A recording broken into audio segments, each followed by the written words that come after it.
here we are. 2017 has come to an end. If you happen to be watching this in 2017, which you're most likely not.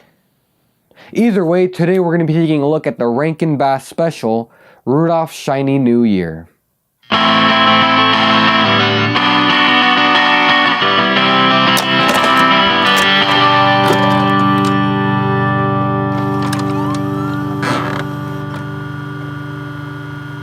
The special was produced and directed by Arthur Rankin and Jules Bass, who also directed classics such as Rudolph the Red-Nosed Reindeer, Santa Claus is Coming to Town, The Year Without Santa Claus, The Hobbit, Frosty the Snowman, and a bunch of other classic animations.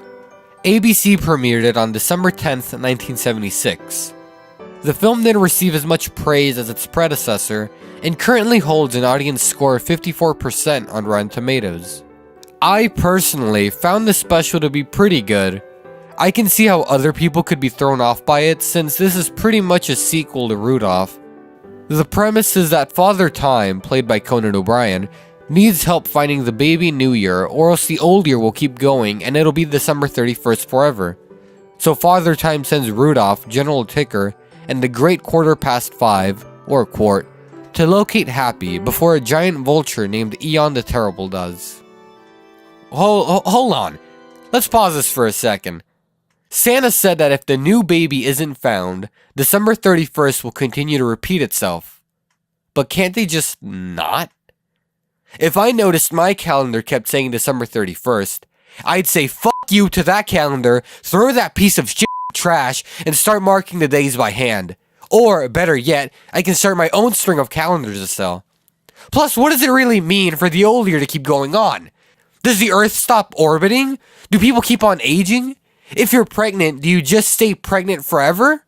We are literally 1 minute into the film, and I can't take it anymore. Sorry about that. Anyways, the plot is kinda weird, but that's just the start.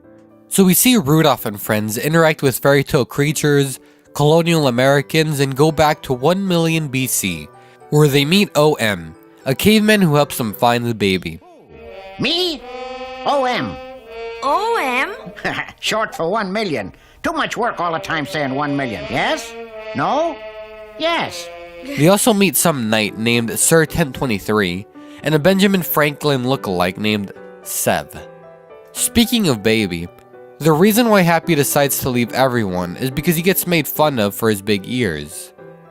It's honestly pretty sad. You can sympathize for him, not just because he's a baby, but it's relatable because everyone has experienced being made fun of for something they feel insecure about. Even when Happy makes a friend, he gets laughed at as soon as he takes his hat off. Goodness, look at that! The turtle laughed.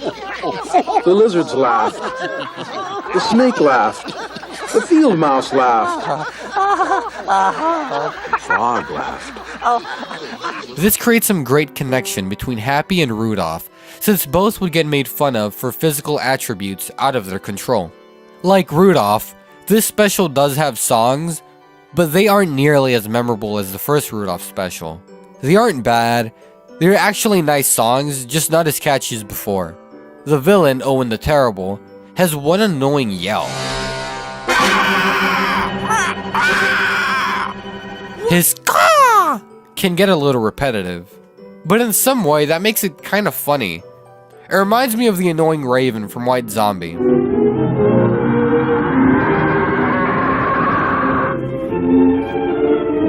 Something else I would consider a negative is I didn't like how his arc ended up.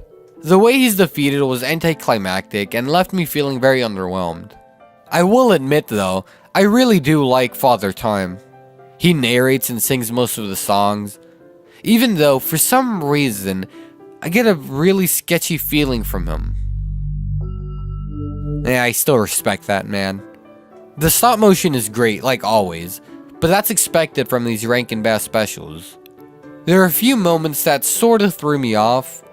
For example, whenever Rudolph escapes from the snow, did you notice that he pretty much left Sir 1023, OM, and Benjamin Franklin left for dead? Yeah. The beloved Rudolph might actually be a sneaky bastard.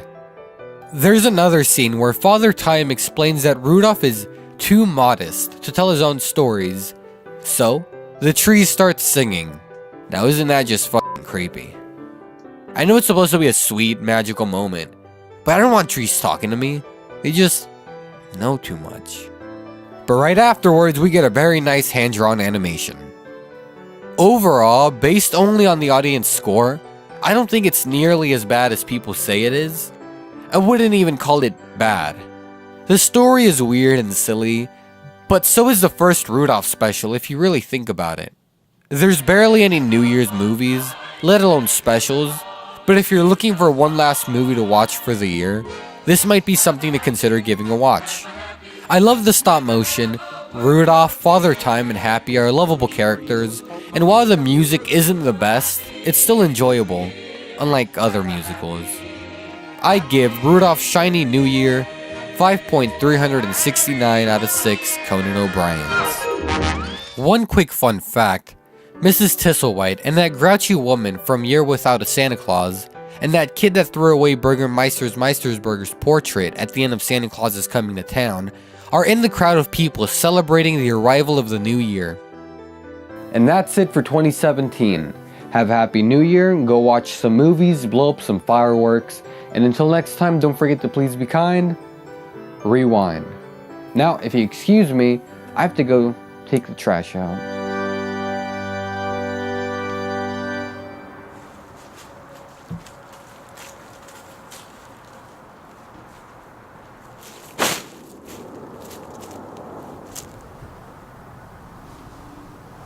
Hey, look, guys, he's taking the trash out again. Then why is he throwing that bag on the floor? Oh. Hey man, I'm a tree. That means you're breathing my shit. Think pong for photosynthesis.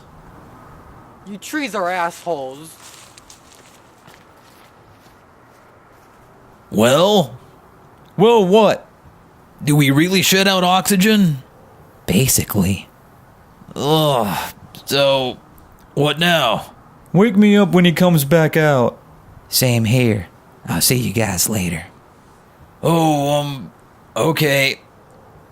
I guess I'll just wait here. Patiently. Well, this sucks.